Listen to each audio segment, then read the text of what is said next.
कि जहाँ पे इस समय सेलार में पूजा पाठ चल रही है उसके ऊपर नमाज पढ़ी जा रही है, भारी मात्रा में नमाजी आ रहे हैं और ऐसी सिचुएशन उत्पन्न हो सकती है कि वो छत कभी भी गिर सकती है, जिससे बहुत बड़ा डैमेज हो सकता है, पूजा रुक सकती है। इसलिए हमने माननीय न्यायालय में एप्लीकेशन दी है कि वहाँ पे जो छत है उसको प्रोटेक्ट किया जाए और जो भारी संख्या में वहाँ पे लोग नमाज पढ़ने जा रहे हैं छत के ठीक ऊपर, उनकी जो क्वांटिटी है उनको कंट्रोल किया जाए, जिससे जो कोर्ट का ऑर्डर है उसकी कंप्लायंस हो सके। तो ऐसा हमने प्रार्थना पत्र कोर्ट में दायर किया है और मुझे उम्मीद है आगे आने वाले समय में उस पर हियरिंग होगी। आपको लगता है ये प्री प्लान्ड है?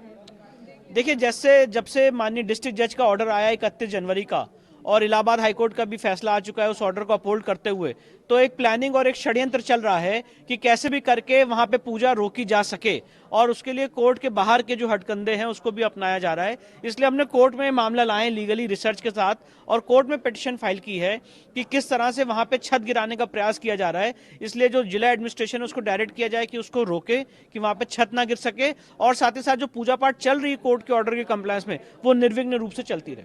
अगर ऐसा होता है जैसे आप बता रहे तो उसकी कॉन्सिक्वेंसेस क्या हो सकते हैं? नहीं, काफ़ी मुझे लगता है अगर ऐसा होता है तो पहले तो बहुत बड़ी क्षति हो जाएगी, जो लोग वहाँ पूजा पाठ कर रहे हैं उनकी जान माल को खतरा होगा, साथ ही साथ जो पूजा हो रही है वो रुक जाएगी। इसलिए हमें पूरी उम्मीद है कि माननीय न्यायालय इसका संज्ञान लेगा और जल्द से जल्द आदेश पारित करेगा। और मैं बात ये भी बताना चाहता हूँ आपको, जो मैंने प्रार्थना पत्र लगाया है ऐसा सिमिलर प्रार्थना पत्र काशी विश्वनाथ ट्रस्ट ने भी लगाया है, तो इस समय दोनों प्रार्थना पत्र माननीय न्यायालय में इस समय विचाराधीन है।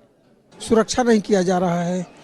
तो दूसरा मुद्दा ये था कि ऊपर जो व्यास जी के तहखाना है उनके हिस्से के तहखाने की जो छत है उसके ऊपर किसी का भी प्रवेश वर्जित किया जाए।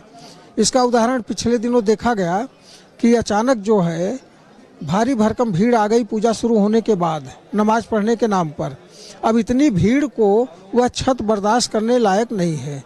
450 साल पूर्व वह मंदिर बना था और मंदिर का टोटल एरिया 20,000 स्क्वायर फीट है, जिसमें से लगभग 4,000 स्क्वायर फीट डिमालिश हो चुका है, क्षतिग्रस्त है पूरी तरह से पश्चिम दिशा में, और अब बचा लगभग 16,000 स्क्वायर फीट। 16,000 स्क्वायर फीट में हमने आधे की मांग किया, जो आधा तहखाना व्यास जी के हिस्से का है, कि उस हिस्से पर पूर्णतः माननीय न्यायालय जो है रोक लगाए किसी को भी जाने से, क्योंकि कभी भी कोई कैजुअलिटी हो सकती है।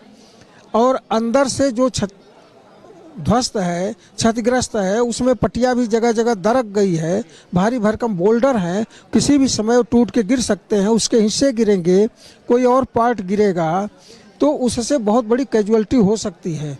वहाँ पुजारी हैं, पुजारी बैठे हैं, दिन भर पूजा अर्चना चल रही है, श्रद्धालु भी जा रहे हैं बड़ी संख्या में दर्शन पूजन के लिए, इसलिए हमेशा खतरा बना हुआ है।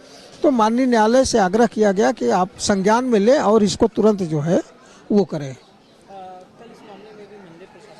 देखिए, कल मंदिर प्रशासन ने जो कोर्ट में निवेदन किया है वो भी वही मुद्दा है जो हमारा था। कोर्ट में उन्होंने यही कहा है कि अब इसके छत को सुरक्षित रखने की तत्काल आवश्यकता है। अभी पूजा पाठ जहाँ चल रहा है, मुख्य पुजारी जो है वहाँ बैठे हुए हैं, उनके बगल में ही छत से एक टुकड़ा टूट करके बगल में गिरा। हाँ, अब अगर उनके ऊपर गिरा होता तो कैजुअलिटी तो हो ही जाती, टूट के चोट लगता, और अगर कोई पटिया गिरे तो उससे आदमी मर भी सकता है।